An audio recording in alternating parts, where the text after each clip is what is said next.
Golden Looking Hour is my upcoming solo show at Transformer, and it's my first solo show in Washington, D.C., my hometown for about 14 years now. So I'm thrilled to welcome you to that exhibition. The paintings will be placed within a site-specific installation at Transformer. I'm making these brick walls using lino-cut prints on paper. It's a visual metaphor for access to identity. When you enter the space, it'll look like you're in the space that are in between these two-story buildings. And then the paintings themselves will look like windows in buildings. So you'll be looking into the windows of the worlds of these artists in a very voyeuristic way. And the catch is that they are prepared for you. I'll be showing 14 paintings, and these paintings are portraits of local artists that I've become friends with and that I've really learned from and found a lot of kinship with. And we poke a little fun at the idea of portraiture because one key aspect to my art practice is subverting the expectations we place on each other.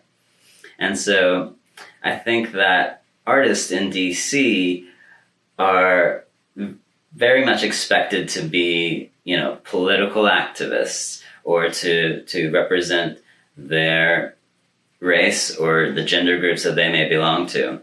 And although artists can totally, absolutely make art about those topics, I find the expectation of that to be very limiting. I really want to do a series about DC artists, but to also add a little twist to it.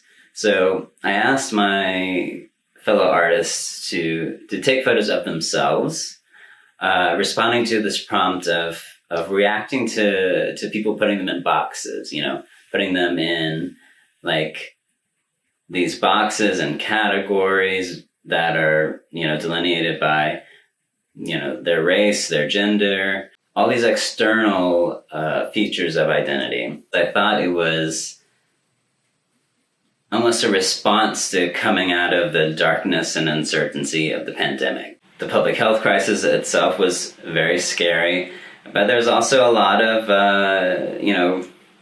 reckoning with social justice, Black Lives Matter, and all of this newfound interest in hearing stories of these marginalized communities.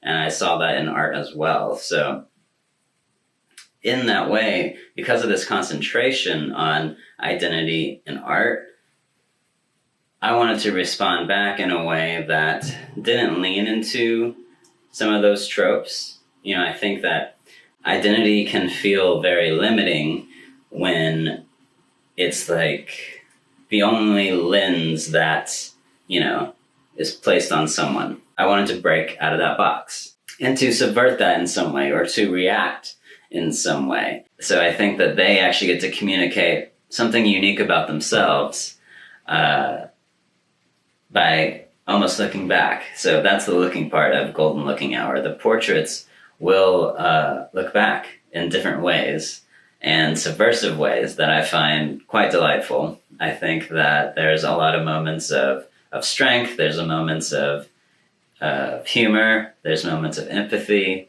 and I think that it'll be very interesting especially to see them all together. These paintings are part of my Golden Hour series, Golden Hour Light. This beautiful yellow light at either sunrise or sunset.